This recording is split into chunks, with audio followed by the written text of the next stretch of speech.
तो दोस्तों आज हो गया 18 जून 2021। बिहार समेत देश दुनिया के बड़ी और ताज़ा समाचार लेके आए सिर्फ आपके लिए। चलिए फटाफट खबर शुरू करते हैं। उससे पहले चैनल को अब तक सब्सक्राइब ना किया हो तो फटाफट चैनल को सब्सक्राइब कर दें, लाइक कर दें, शेयर कर दें ताकि इसी तरह की खबर आप हर रोज़ देख सकें। चलिए शुरू करते हैं आज की पहली बड़ी खबर।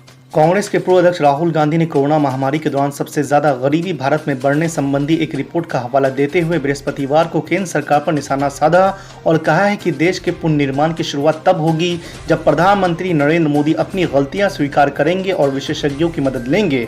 आपको बता दें कि राहुल गांधी एक रिपोर्ट साझा करते हुए ट्वीट किया है कि यह भारत सरकार के महामारी कुप्रबंधन का परिणाम है, परंतु अब हमें भविष्य की ओर देखना है। कांग्रेस नेता ने कहा है कि हमारे देश के पुनर्निर्माण की शुरुआत तब होगी जब प्रधानमंत्री अपनी गलतियां स्वीकार करेंगे और विशेषज्ञों की मदद लेंगे।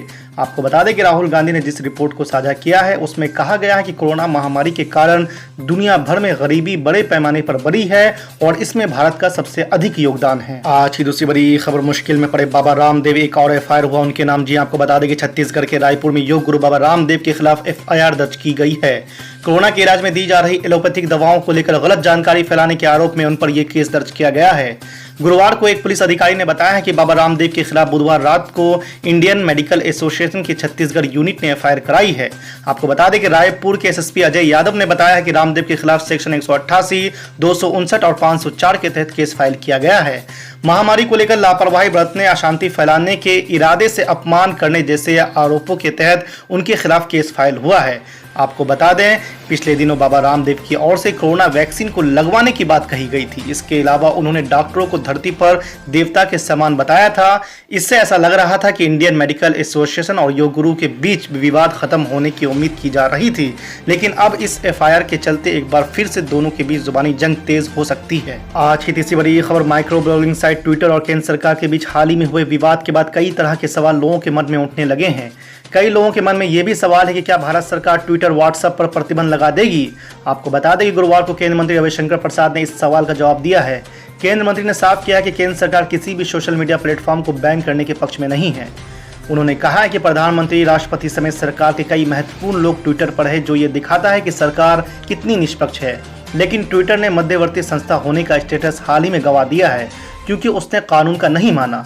व्हाट्सएप को लेकर केंद्रीय मंत्री ने कहा है कि सभी सामान्य यूजर्स इसके इस्तेमाल पहले ही की तरह कर सकते हैं।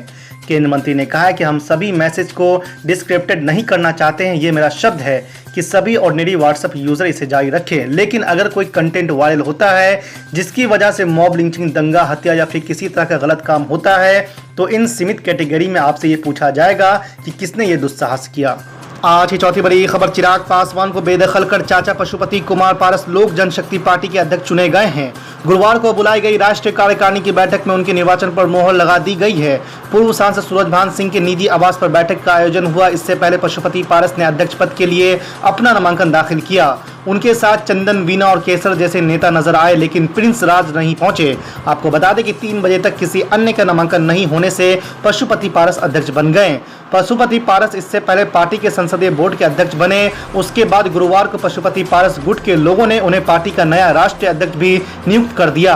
बैठक में पार्टी के 4 सांसदों और राष्ट्रीय कार्यकारिणी के सदस्य ने हिस्सा लिया, जिसमें लोजपा सांसद पशुपति पारस, सांसद महबूब अली कैसर, सांसद वीना देवी, चंदन सिंह मौजूद रहे। आज की 5वीं बड़ी खबर, यूपी के गाजियाबाद के लोनी इलाके में बुजुर्ग मुस्लिम के पिटाई वीडियो वायरल होने के बाद सियासत गर्मा गई है। आपको बता दें कि एआईएम चीफ असदुद्दीन ओवैसी ने आज तक से कहा है कि पीड़ित बुजुर्ग के बेटे ने पुलिस में लिखित शिकायत दर्ज कराई, लेकिन पुलिस ने उसे नजरअंदाज किया। उन्होंने आरएसएस और बीजेपी पर निशाना साधते हुए कहा है कि ताबीज देने का काम संघ और बीजेपी 2014 से कर रही है। दरअसल गाजियाबाद की घटना पर पुलिस के दावे पर सवाल उठाते हुए असदुद्दीन ओवैसी ने कहा है कि बीजेपी और संघ परिवार लोगों को ताबीज बांट रही है कि जो मन में आए वो करो।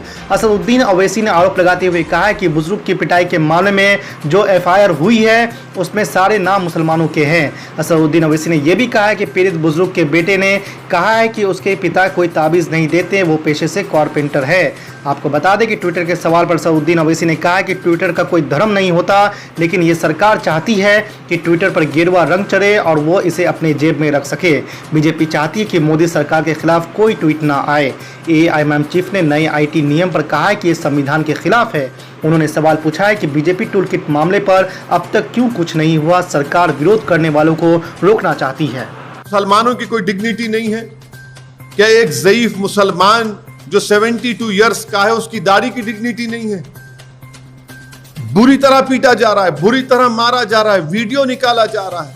और ये बराबर 2014 से जब से नरेंद्र मोदी की सरकार आई है, राइट टू डिग्निटी जो मुसलमानों का है उसको छीन लिया जा रहा है।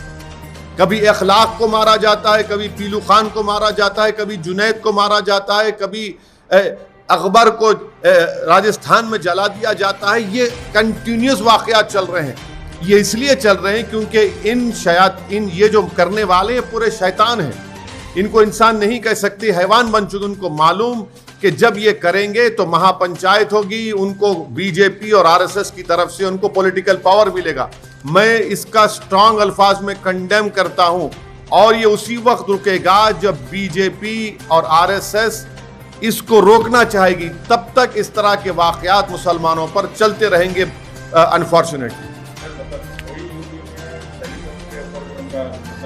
जो जुलूस था वो नहीं निकाला गया और लोकल मुसलमानों को उन लोग पे अटैक करने की भी कोशिश किया गया। पूरे दलित वो गांव छोड़ के जा रहे थे। Also raised issue of GST on important medicine, emergency medicine, including oxygen and oximeter. It has GST. What appeal as a member of? Waive it off for next 6 months, for God's sake. Waive it off, please. Doesn't this government want to save any more lives? Waive it off, for God's sake. क्या करेंगे पैसा रख के जब लोगों की लाशों के अंबार खड़े हुए हैं? When people the deaths are piling up, when cremation grounds are not stopping from doing the funeral rites of people who are dying, graveyards are full. In some Muslim graveyards, not even a single grave is being made. A big grave is dug and people are putting 10, 5, 6 bodies in that.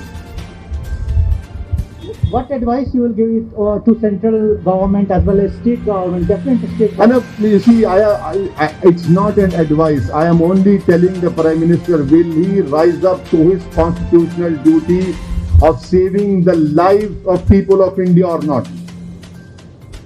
You must rise up and save the lives of people of India. You cannot stop doing this dramatics, all this emotional blackmail which you are doing. Do something on the ground. Nothing is happening on the ground.